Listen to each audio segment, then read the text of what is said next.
Ireland has a well-deserved reputation for producing world-class riders and horses, but far too often they leave. The horses are sold on and the riders go elsewhere to pursue their careers. But here in County Tipperary, one of our leading show jumpers has very much decided to stay put, and he's investing hugely in turning the family farm into a centre of excellence for Irish show jumping.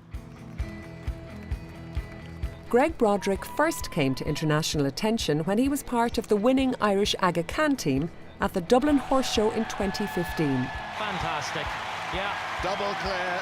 The first clear round was special. The second one, you jump a double clear round and you gallop around in front of the grandstand and everybody's on their feet applauding you. Like, that's what's going through your head at a time like that? Just pure excitement and a serious sense of satisfaction. Do you get emotional at all? No, you would get emotional, yeah, you would, because you put so much into it and everybody's behind you. It's massive to be part of the team in Dublin. Everybody wants it so badly.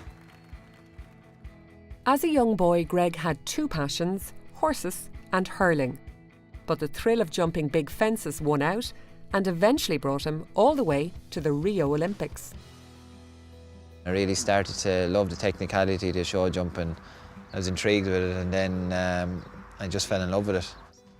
In recent years, Irish show jumping has been going through a difficult period, but Greg has managed to buck that trend. Not only does he have a successful riding career, he also has a successful equestrian business based here on the family farm just outside Thurles. Our best show jumpers tend to leave Ireland. Yeah. You've stayed at home, why? Well, I was always a home bird, number one, anyway. I'm very fond of where I come from and definitely very patriotic, I have to say that. I remember going to Young Rider Championships in Greece, in Athens, under 21s, and there was 5 riders on the under 21 team and 5 on the under 18 team. And of the 10 of us that went, I'm the only one that's still based in Ireland, which is a serious statistic. A lot of the guys have moved to Belgium, Germany, America, Switzerland, different countries, and are show jumping full time, but maybe found it hard to make a career out of it at home. You make it sound like your decision to stay in Tipperary and your decision to get into the business side of things are purely your heart ruling your head, that it's because you enjoy doing it so much. But there's more to it than that. You've got a very impressive setup here. Yeah, things have taken off very well, and we're lucky enough to have the farm here, which is in our family for generations.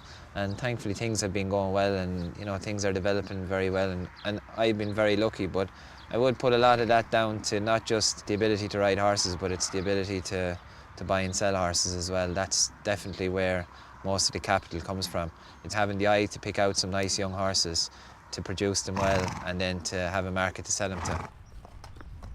Along with buying good horses, breeding, producing and training good horses is an integral part of what goes on here in Ballypatrick. Greg and his sister Cheryl run the breeding side of the operation. Do you get great satisfaction out of it? I do, probably because to see the mares come through and do so well, and then to see their progeny come through, and you see so much of the dam in that foal all the time, and you see the different quirks in them, and you can see how much they're like their mothers. And then really what I love to see is them come through under the saddle, and then for Greg to bring them on. So you're lucky in that you're feeding into the stables, that you're there to see them through all the different stages. Exactly. To see them go on and to do so well is wonderful.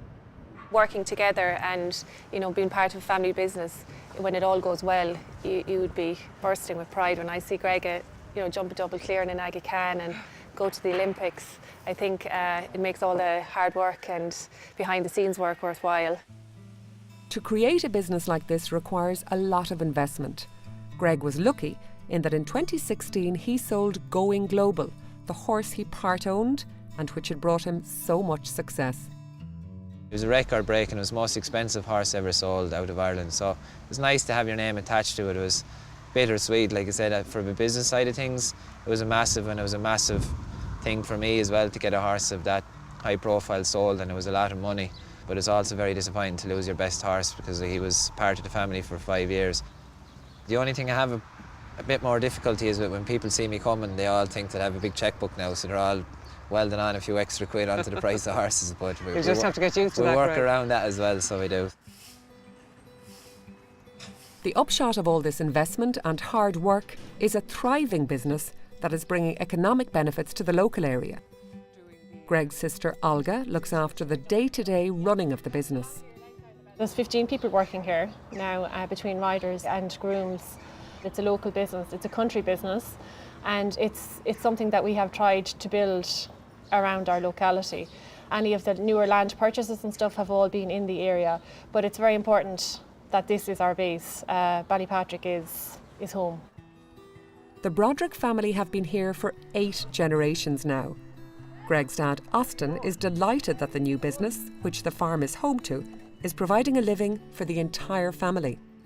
It's hard to grasp sometimes that it's going so successful and the whole family involved. I mean, I think every father and mother would love to see their whole families involved in the business, but it doesn't happen too often.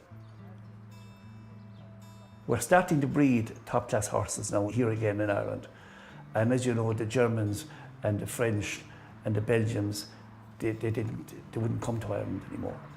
If we had a couple of more facilities like Greg is doing at the moment, we'd get all those people back into Ireland again to buy horses off us. We're selling foals out for them now.